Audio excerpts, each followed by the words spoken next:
Hello there, and welcome to A Film a Day with me, Jordan Woodley. And I get to talk once more about a Zack Snyder film with his new release, Army of the Dead. Now, as I said in my Justice League live stream, I've been a big stan for Zack Snyder for a long time. Not to say that all of his films do it for me. I particularly have issues with Sucker Punch. As the example of the one film that I really struggle with. But of course, Justice League, of course, his entire trilogy, DC trilogy of Man of Steel, Batman vs Superman, and Justice League, I have defended quite staunchly, and even going to some of his other things. I mean, I'm not the biggest fan of 300, but I think it's visually admirable, and I think there's something about the creative direction that he chooses to take it in terms of style and how it's presented that is unique. It stands out. There's nothing like it. Or Watchmen, which I understand is not quite an accurate adaptation, but it is the best adaptation we could have gotten of Alan Moore's story for film. And so, Zack Snyder is someone who I think is a really interesting filmmaker who does, his visual style is definitely one that deserves merit and contributes to advancing storytelling, particularly in genre storytelling, comic books or zombie fiction, of course, because he did cut his teeth originally with his early 2000s remake of Dawn of the Dead. So this is really him circling back to his roots, I suppose. And Army of the Dead is interesting, I suppose, in that respect. If I'd planned this better, because I don't always plan these, and that's the nature of this series, I would have liked to go back to Dawn of the Dead and rewatch that and see what kind of filmmaker he was then to what kind of filmmaker he is now, and how different he treats the zombie genre. Because whereas Dawn of the Dead, I remember being distinctly a proper horror film, this is not really. It's courting horror, and it's crossing a bunch of different genres, but it's not the true zombie horror that like I say, his that first film was. And it's interesting, I suppose. Last week when I watched Night of the Living Dead, it is interesting to see what is essentially the first zombie horror film to now seeing the latest zombie horror film and seeing the evolution of the genre. But this suffers from the fact that I think it wants to be. If Night of the Living Dead is Alien, this is Alien 2. And that's not a bad thing. That's not, Alien 2 is a film that people love and will fight to the death over whether Aliens is better or worse than the original Alien. But Aliens is ultimately not a pure horror. It's more of an action/horror, and very much in the same spirit as this, which is this starts from a horror perspective where a series of soldiers are taking something they don't know what it is, but they know it's top level secret. They speculate over whether it's all the different kinds of conspiracy theory, from it being the Holy Grail to it being aliens to anything. But in their musings, they end up crashing their car into someone else who was also driving badly, releasing what turns out to be the corpse alien infected body of what will transpire to be a zombie, who then infects the people around him, the soldiers, and they all slowly make their way to Las Vegas. Now that's all in the pre-title sequence. That's all set up. Because frankly, the film's not about that. My understanding, now I didn't quite get a clear definition of what the time jump was, but it's been at least half a decade from that opening sequence to now, and you see a long montage of initially the zombies taking Las Vegas, and they are much more in the manner of the 28 Days Later fast zombies. They're not zombies in terms of shambling corpses. We do get those, but these are much more monsters than they are corpses. And so, you see them fighting with people in Las Vegas in the street. And then, of course, you get a time jump, at which point we're introduced to Dave Bautista, and he's approached by definitely not shady businessman who wants to send him in to Las Vegas because they're about to nuke it, because that's the whole area was cordoned off, all the zombies are there, and they're about to nuke it, but this businessman wants Dave Bautista to go in with a heist team, break into a safe of a building that he owned, and steal the money. And so the film then transitions from, in the opening, which is much more of a 28 Days Later style horror, into what I can only describe as a very, very superficial heist film. It's interesting that I've already said that I am not the biggest zombie fan. I said that in my Night of the Living Dead review. Zombies are not a genre that I'm, by definition, interested in. Something has to be different about it for it to engage me. 28 Days Later does something different with it.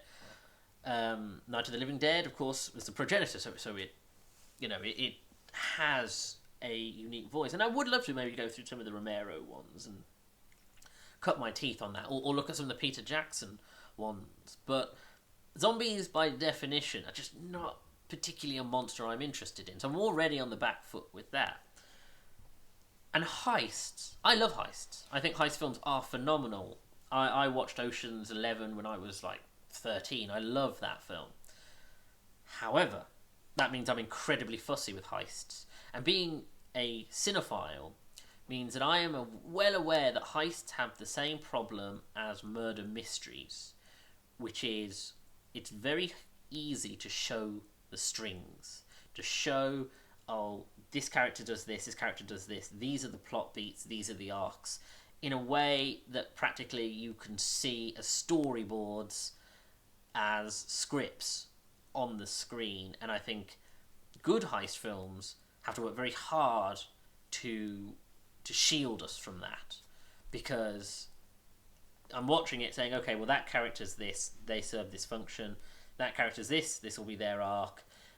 And like I say, the same problem with murder mystery, where murder mysteries have very chess piece characters, and so it's very hard to not watch a film, not engage with the narrative, because I'm treating everything like something like a puzzle that I'm going, okay, well, this character is this, they serve this function, and this is, the type of story we're in. And unfortunately, that's not helped also by Rick and Morty, of all things, where I'm well aware of, in Rick and Morty and Community, that Dan Harmon famously does not like heist films. And one of the reasons he does not like heist films is because most of a heist film is the getting together of the team, famously, like with something like Ocean's 11, where and the fact that it's all about, I've tricked you, or I'm being tricked by you, but no, secretly I've tricked you into thinking you've tricked me, etc., etc., and that, constant false narrative that's there to deceive the audience more than anything. And that also doesn't help, because it means I'm watching it, because the reason that highlights it more than anything is because when I was watching the sequence in which Dave Bautista gets his team together, all I could think about was the heist episode of Rick and Morty, and the way that it's You have a montage of your lead getting together different people who are doing different eccentric things, and them turning around and saying, I'm in. And it's unfortunate because that's practically what they do in this film. So I've got two big red flags, which is, on the one hand, I've got zombies that, okay, if they don't do something interesting, you've lost me. And heist films that, if you're not going to, it has to be incredibly well done or clever for me not to be picking it apart and deconstructing it rather than just enjoying it. Bringing them together is an interesting thing to do, but as I say, you get to the point in which they enter the place, and I realise, okay, so this is no longer a horror, this is Aliens, which is, it has horror inflections to it, but it's more action, it's more about, fending off rather than surviving. And that's so. And then it does other things, like it introduces Dave Bautista's daughter, who I didn't hate as a character. I thought, okay, she's sort of an interesting perspective, being someone who helps people on the border of Las Vegas who may be infected, but they don't seem to be, but they're being sort of kept in camps. And of course, the commentary's there about, of course, migration and people being kept in camps and mistreated by guards and soldiers and stuff. And so you go, okay, I see what you're doing there. And of course, the COVID commentary's also there as well, about people constantly being jabbed and prodded by temperature gauges and stuff.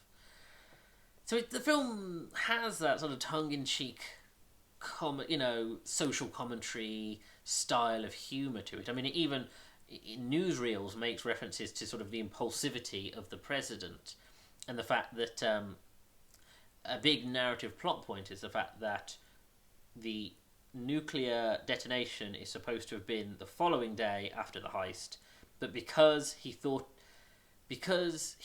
the bomb would be cool to release, he decides to do it the day before. And also because it's like 4th of July or something. It's very mediocre reasoning. But again, obviously that's in reference to that kind of impulsive Trumpian style of presidency. And so there's something worryingly superficial about it already. And the one thing I will say is, when you get to the point, and this is well into the film, when you get into Las Vegas and you see the zombies and you realise, okay, so there are actually two categories of zombies. You have your more traditional shambling corpses that I think they call shamblers because they're just, they might be threatening en masse, but they're frankly just bodies that are dragging themselves along.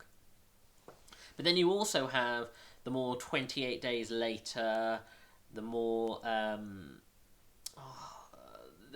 they're referred to as alphas. They're more like a different species. Oh, like the Night Stalkers from I Am Legend, where they're just more like monsters that just have the visage of humans, where they have rules and they run in packs, and they don't always kill people. Sometimes they capture them because they want to turn them, and there's a certain thing they have to do. And so you're like, and I genuinely at one point was interested in that. And they have this team of people who go in, and for one reason or another, they have to sacrifice a guy because it's almost a deal that they have to make with these alphas, because the alphas will leave them alone, but they have to almost be subservient by presenting a sacrifice. And that's interesting, and I was genuinely interested in that sort of dynamic. I'm like, okay, so this isn't like traditional zombies. There's something more going on. And then you get into the heist stuff, and stylistically, there are moments that I genuinely think are quite interesting. Sorry, just jumping back. For instance, when they're discussing the heist plan, the villainous, or not villainous, but the suspicious businessman is in the process of describing how they're going to do the heist for him. And it does it in a very cool visual style that's very Zack Snyder, that's very fast motion and slow motion, knowing where the camera should be going to kind of give the best angles. And genuinely looked quite good. And there's something about his character, the way he narrates, that he almost talks like someone who treats everything like it's epic and fantastical, there is something quite humorous about this sort of self-important guy who also talks like a 15-year-old when he's trying to describe how cool everything's going to be. Unfortunately, he doesn't play a big part in the narrative after he sort of sends them on their mission. But there was a moment where I'm like, oh, this character, actually, there is something to him that's quite attention-grabbing. But yeah, so then they go in, and they're doing the heist. And then you get to something else that I quite like, which is you have the safecracker, who I think is quite a funny, interesting character.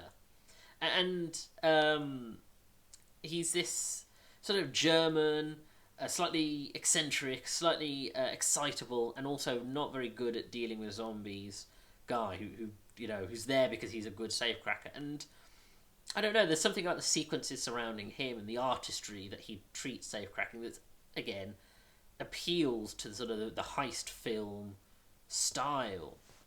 And he even has this sort of bonding with one of the other characters where they're sort of bromancing over their speculation about what's going on. Like, at one point, they realise that they're not the first team to be sent in, and then the one guy speculates over, maybe we are. Maybe this is some kind of time loop that we're trapped in, and the guy sent us there because it's all part of a game that we're stuck in forever. And for that whole theory to be immediately just like blown out, literally blown away. So there are things in here that are fun, but then there are other things. Dave Bautista really does his best, and Dave Bautista is very much doing a Rock right now, an early Dwayne Johnson, which is funny really, because Dave Bautista's now 5 years plus into his film career, and he's had some amazing roles like Guardians of the Galaxy, James Bond, but he is in that strange place where he's trying to be in less franchise films, but also build his own brand. So he did that buddy cop kid film last year, and he's doing this where he's the leading action hero in his own sort of heist / monster film. But and he's good. He is good in it. But unfortunately, like The Rock in the early stage of his career, where The Rock was doing everything, he was trying to do every different kind of film to almost try his sort of to try everything to see what worked for him. And so you got things like, unfortunately, The Scorpion King, which I've never hated as much, but I've realised The Scorpion King isn't a great film, or that Doom film. And you get films where, or Welcome to the Jungle, where it's like, these films aren't, The Rock was still finding his feet in the film industry, and at the same time, these films are still beneath him on some level. Like, he is the only thing that keeps these films from being bad.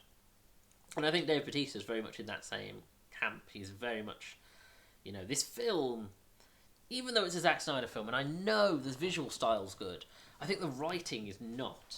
I think the character interactions are poor. There's a thing between Dave Bautista and his daughter, and the fact that his daughter shouldn't even be there. And she plays this annoying... She even though she starts as an interesting character, she ends up playing this... falling into almost like a younger daughter character from another film, where she just makes stupid decisions that result in her being put in danger. And it's frustrating, because that's frustrating in normal... When normal films do that, when the character's a teenager. But when she's an adult woman who's worked with people, worked on the border of the zombie plague, and yet then does reckless, stupid things, and has a subplot that frankly goes nowhere. It's set up, you see why she's chosen to go in with them, she does the thing she needs to do, and then it's completely undermined, and it's just pointless. And even their interactions, they actually don't have bad chemistry, but the writing, the actual text of their relationship is not good. And again, he has it the same with other characters. There's a sort of female alpha character who's sort of the Michelle Gomez? Michelle Rodriguez? from Fast and Furious to his Vin Diesel, who and there's very quickly they try to sort of write in the sort of kind of love plot between them, and again it's written so badly that it's just distracting. And so you have things like that, and when it comes to and there is a point in which it becomes more conventionally a zombie film again. And when you get to that point, that's the point in which I check out, because it's not going to do anything. It's already slightly started to do things that have bored me.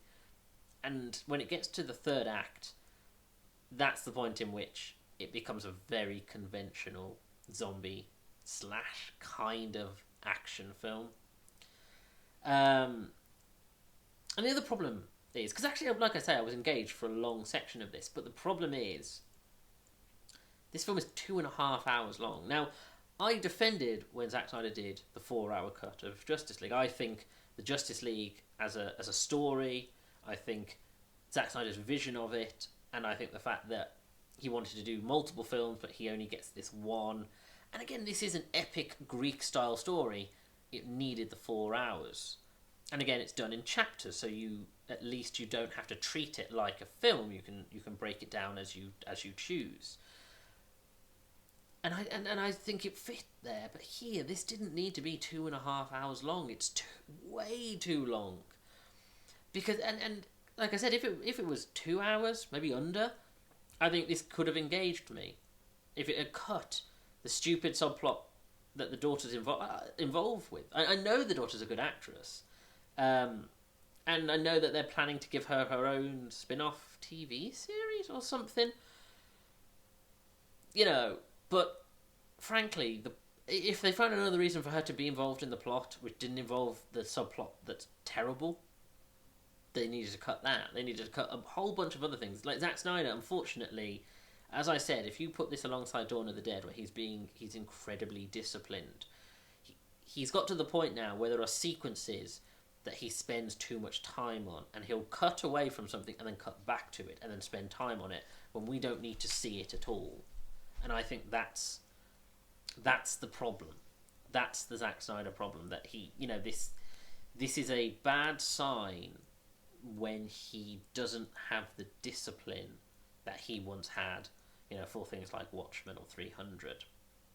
And it's not a big red mark against him, but frankly, this is not the great next step to follow Justice League. So, it's on Netflix, so it's not a hard watch, but at the same time, I don't know. This isn't the zombie film that will turn my attention to zombie films.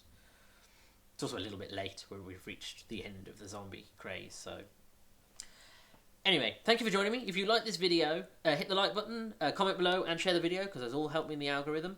Subscribe to the channel and hit that little bell, because you'll get notifications of when new videos go up, and do check out my back catalogue. Follow me on Twitter at Jordan_Woodley, where I'm always tweeting about movies and TV shows, and I share these videos once they're uploaded to YouTube. Thank you for joining me. Take care.